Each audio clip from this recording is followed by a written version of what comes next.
ambacho kushangaza kwa kiasi kikubwa, lakini ndo ukweli huo. Ukiona una miaka 30, 35, tuishie 40, uko kwenu, uko kwa baba yako,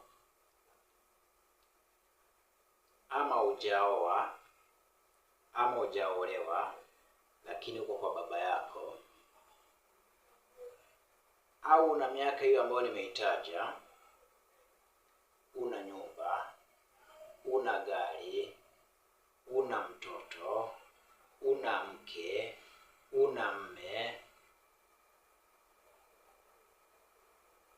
una hata baiskeli, au una chochote ambacho kinasoma kwa jina lako kwamba hii ni miliki halali ya fulani, usijidanganye. Nikwambie tu ukweli, hapa duniani wewe umekuja kusindikiza wengine. Ni ukweli mchungu, lakini ndio uhalisia. Jua kabisa umekuja kusindikiza wengine. Kuna watu wanakutumia wewe kwa ajili ya maslahi ama manufaa yao binafsi, yao hujatambua. Ili utambue, lazima utoke katika hilo dimbwi. Unaweza ukajikuta huko unafanya kazi sehemu, lakini hivyo vyote nilivyotaja una.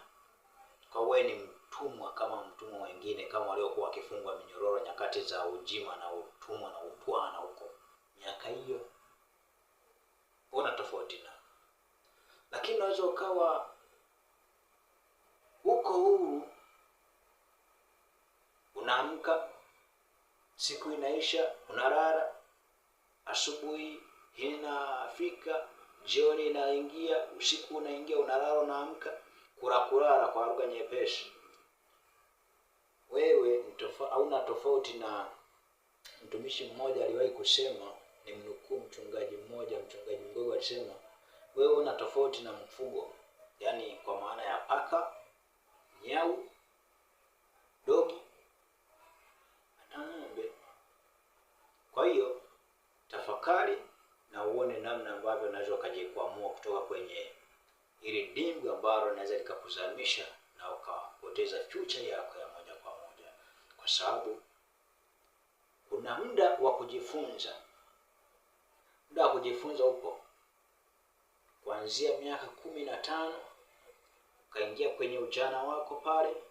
Baada ya hapo ukaenda mbele 25 hapo. Ukiona hajaingia kwenye 25, bado uko vile akili kama za litoto la darasa la pili, na uko na miaka 25, 20 ngapi hapo, ujue ukiendelea mpaka ukafika 28, 30, utakuwa bado na akili zile, kwa sababu akili zako hazitoka kwenye hatua moja kwenda hatua nyingine.